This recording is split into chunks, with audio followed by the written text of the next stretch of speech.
And good morning, everybody. It is Fabulous Friday featuring Amy Henninger. Now, Amy, I met you networking, and do you know, I want to know a little bit more about you. Okay. So please, Amy, tell us, how did you get into becoming a lifestyle nurse, and what does that all mean? Is it like functional medicine? What is it about? Sure. Well, I've been a nurse about 14 years. And when I went into nursing, I really wanted to help people, just to help them get better. And what I didn't understand at the time was that unfortunately, some of the things that we're doing in the medical field are doing a little bit more harm than good.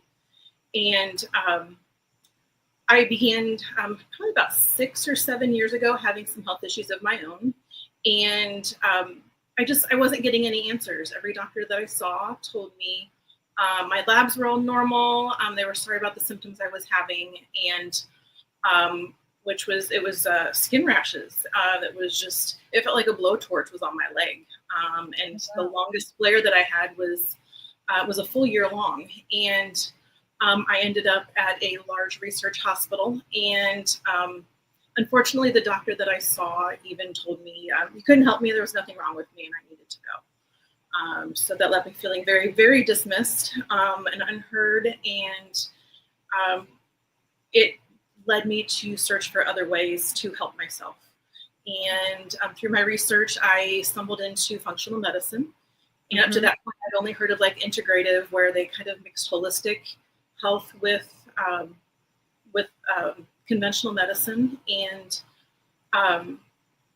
I took a course through the Institute for Functional Medicine, and I just slowly began to start working on myself and using their methods to improve my health. So I've been flare-free from my skin rashes for almost 2 years now.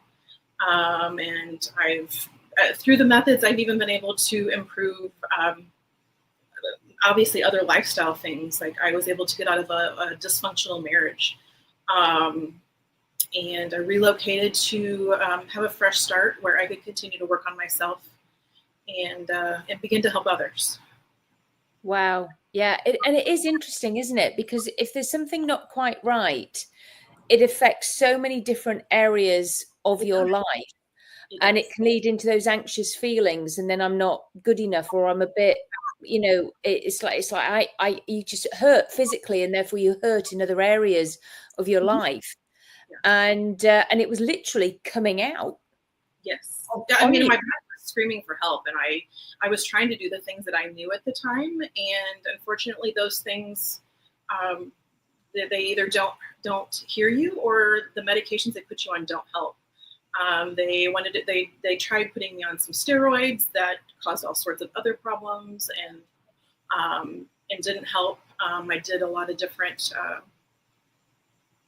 like elimination diets and things. Finally, when I started working on myself, and I even had just trial and error. I didn't have access to getting the labs done that I needed at that time. And now I have access to those. So now it'll be easier for those that I'm able to help. So. Yeah, interesting. And I don't mind saying it is interesting. I've seen several people with hives through stress-related issues. And actually, hypnosis has been known, very well known, to help people with skin issues, eczema, psoriasis, so many other flare-ups, like you're saying, because they can be stress-induced. Absolutely, just like emotional traumas play into this too, because your body holds on to everything that happens to you and everything you experience. So until you start peeling away those layers, it just keeps compounding and getting worse. Yeah. And then the knock-on effect is, I look horrible. Who would want? Nobody's going to want to touch, the back of my head, or no one's going to want to rub my leg, or and then you go down other rabbit holes and making things worse. And then it's the stories we tell in our heads, and those thoughts. So me and my colleagues, we all do lots of help in those various areas. There is a great NLP technique. I'll just share it actually on here. I didn't get this. I didn't make this up. I didn't make NLP up. That was Richard Bandler. Now, I got this from a colleague of mine called Mike Mandel. And so this is what we can do for anybody watching this who might be saying, oh my gosh, Amy, you really, struck a chord with me there about that skin issue.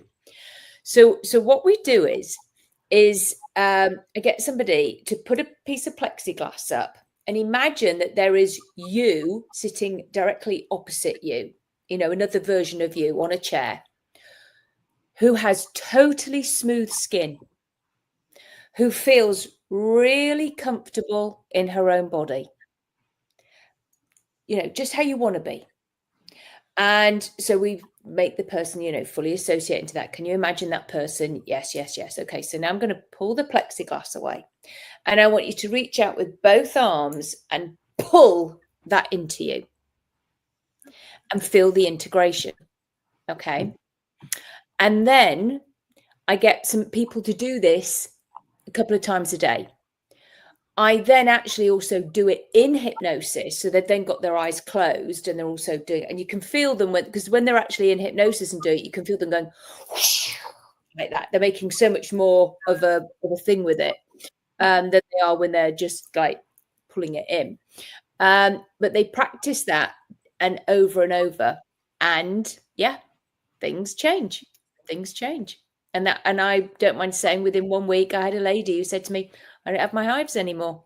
Oh, wow. That's wonderful. Yeah, I did do some other stuff, getting rid of some of the stress things. But yeah, so it's pretty cool. So that led you to do what you do now to help other people. Yeah, because I'm like working in the hospital. Like I would hear repeatedly people saying how frustrated they were that they felt like the doctors weren't listening to them, and even just any of the other care providers that had been in there. And it got frustrating for me because these people are crying out for help and they're not heard and they're dismissed. So I want to be able to actually help people in the way that we should be helping them. Yeah. And that's actually help them heal instead of creating a source of repeated income for the rest of their lives. They're not sick because they have a medication deficiency. They're sick because of the various factors that are going on in their life. So, and a lot of those are fixable. Yeah, it's called like when I was when I was doing hypertension, learning that because you can help hypertension with hypnosis as well. It's because it's the X factor bit. It's all the other bits that the doctors don't necessarily have time for. So environment, all the stresses, the exercise, salt, alcohol, all those other little bits that are going on. Well, and unfortunately, some of these doctors aren't even aware of a lot of the information that are out there because they don't research any further than what they're taught. There's plenty of research out there that supports all of these alternative type methods. Yeah, because there has to be. So there has to be research into that. But and I agree. Sadly, I hear this so often, Amy, that people have had horrendous issues with doctors, and they are fabulous as well. All right, save lives. And it has its place. But yes. It's just get curious, and is there another way? Right. What else? And is it actually true? Because so often people can think that that's it. That's what the doctor said, so that's it. And therefore, I have to live with this kind of thing forever. No, you don't. There are other alternative ways. And so I always encourage people to get curious and go, okay, then what's next? Mm-hmm. And clearly you are one of the people that can help them with that. What's next?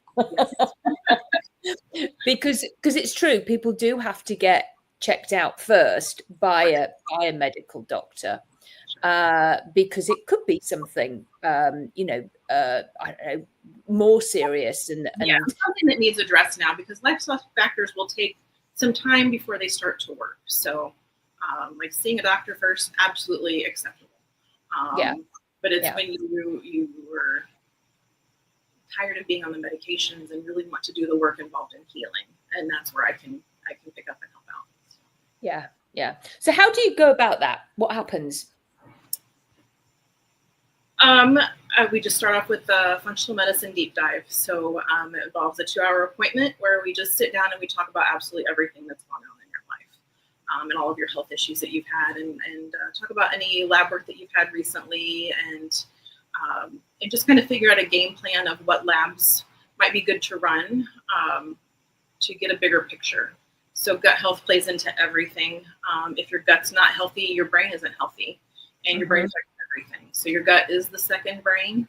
So it's important that they're both functioning well. So, and then we also take kind of a look at your budget, because the functional medicine lab work can be a little on the expensive side if you just come in and do everything. So I set a list of priorities, and then we just start going from there. Pick the things that we would get the biggest answers from first. So. Okay, so you run people's labs, you take their bloods, and you actually run labs, some of the labs they can do at home. The kits are mailed to their home from the lab that I'm associated with. But the ones that do include a blood draw, I do in office. Okay. Yeah. Oh, good. Okay, great. And then, because I get a lot of people who are asking me, "Oh, do I know people?" And there's. But so, whereabouts are you? They come to your office? Where is your office? My office is located inside WCNC in downtown Holly Springs. Okay. Yeah, because as I say, I know various functional medicine doctors, but they're in other various places, and it's like people want, they just want somebody around the corner. So that's really helpful to know. As I say, I get a lot of people asking me, and because they're on XYZ, and I don't do that bit, that's not what I do. I help with the mindset and getting rid of the past issues, so that they can let them go. However, the body can still hold on and still be doing stuff, and they need to maybe have the right because what do you give? Vitamins and various what would you give to somebody? Well, a lot of times it's eliminating the foods that are triggering things. Okay. Processed foods, they're terrible on our bodies. The gluten. And gluten can be a factor too. Like you can be gluten either intolerant altogether, or it can just be like an aggravating factor. And a lot of that is the pesticides that are used on those. So right. Check for celiacs, but then also for like the tox screens, which are going to show the pesticides. Okay, now thank you for sharing that, because it's I wasn't quite sure. I tell you, since I don't mind saying, since being in America, I have become sort of like pretty gluten intolerant. You have a lot more gluten in your flour and all sorts of stuff. It doesn't agree with me. Mm-hmm. It doesn't agree with a lot of people. They just don't realize it, because it's really hard to cut it out, because we're just kind of unfortunately just addicted to it. So yeah, I just can't eat it. it's like, it's really, it's like, no thanks. It's just, I can't eat pizza, can't eat, it's like I can in England. I can eat the bread in England. I've heard a lot of people say that in other countries they can eat it just fine and have no problems. So that clearly shows that we're doing something to ours here. So, and there's sugar. There's sugar in the bread here, so I don't mind sourdough, but it's like it's just peculiar, to my taste buds, and still is, and I just go no. And it's so and that actually I'm quite pleased, But yeah, it's so I can only imagine, and I'm not surprised that there are so many gut issues Right. here in America. And then of course you go for a gut issue, and then they give you something else, and then you've got to take something else for that, and then you've got to take, and that's what you found. Well, and then any more than 2 medications, and you're just treating symptoms caused by the medications that you're taking. And unfortunately, the longest list of medications I've seen a patient have was it was over 70. Like I forget exactly how many, but it was 70 different medications listed on their intake form when I was checking them in for an admission. So, how many did you get it down to? Well, she wasn't, unfortunately, she wasn't anybody that I was working with outside of the hospital. She was an in-hospital patient. Oh. And I asked her just how she felt about taking those. And she just said it consumes her life. Oh, I was going to say, she must be very busy popping pills. Yeah, I mean, because none of them were even timed in a safe way. It encourages medication errors. Which can unfortunately cause death if you get the right ones mixed up. So very, very dangerous. Yeah. I mean, and it's and then it becomes a complete habit and as you say, time consuming, and she's not actually really living her life, and it's just like no quality of life because she's trapped in that system. Poor lady, poor person. That's horrible. Mm-hmm. And so tell me, if you have somebody, say, who's on like what would be the average that people might be on, say 5 medications? Is that about an average? Maybe 3 to 5. What can you generally get somebody down to? Well, I will use myself as an example because so far I am the most successful patient that I've had, and I'm completely off of everything.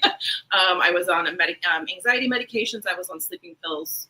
I was on I think I mentioned the steroids at one point, and blood pressure medications. Wow. So I'm off of everything. So. Wow. Yeah. Okay. Well done you. Yeah. Thank you. And it's, and it's and then you wanted that, so you had the right mindset. I did, and they have to want it. Like you can't fix out somebody who doesn't want help and doesn't want to fix themselves, because they have to do the work in the end. So. Yeah. Yeah, they've got to show up. They've got to come. They've got to be determined. They've got to know that, first of all, it's going to be a bit of a rocky path, but as they're making the change, it's hard, and it's hard work, and it's hard to stick with it, because it's continual redirection sometimes. Yeah, and then until it becomes the new habit of what they're doing. So it's exactly like it is when I stop somebody from, do the smoking, stop vaping, stop whatever other habit they've got. It is because that's their habit, that's their go-to, that's what they do, that's what they know. So that's the easy path. And I do this in hypnosis. It's pretty cool. You take somebody, or you take them on a walk, and there's the path on the left, and they go down that one. That's the path, the easy path of doing what they're doing. But then a year down the line, 5 years, 10 years, and I often end up with them sort of dying in the hospital or something. And I know it's not very nice. I do tell them I'm going to do that. But I'm like going, and just smoking, I can't breathe. And they're like going, and you can see them, they're crying. And then I take them down, I go back to the center point, and then I take them down the path of life. That's what we've named it, or that's what they've named it. And it's a bit rocky at the beginning, but then it becomes the norm. And then they're doing the new things that we'd already discussed about. And they're doing this, and 5 years down, 10 years, and they're playing with their grandchildren, or doing this, they're doing that. And we come back, which path do you want to go down? They go the path of life. And then they go down the path of life. And yeah, I did with someone the other day, stop smoking. So it's good. I know, vaping, stop this, stop that. It's like, or making the right decisions around sugar, cutting out sugar, because that's a big one, actually. I see a lot of people for stopping their sugar intake. But yeah, it's because when you're in hypnosis and you're really feeling that horrible feeling on the left-hand path, it's like, oh, and then I do the recording. So it does help. But yeah, but it takes a village. It's me and somebody else, and somebody, you know, there's always, and somebody might go for a massage, somebody might go to the chiropractor, somebody might, you know, to actually do some of the other adjustments, a PT person, you know, there's lots of different people. We're all in this together. It takes a village to help someone sometimes. So I love it. So, well, that's great. I love it. So now I know more about you, and we're going to get your links, you know, in the comments here. And if anybody needs any help and wants some more lifestyle changes, then they know where to go. Amy. So wonderful. So thank you for coming on and sharing your story. So yeah, that was wonderful. So thank you for watching, everybody. And it's goodbye from me, Claudia Rickard, and it's goodbye from Amy. So thank you, everybody. Bye.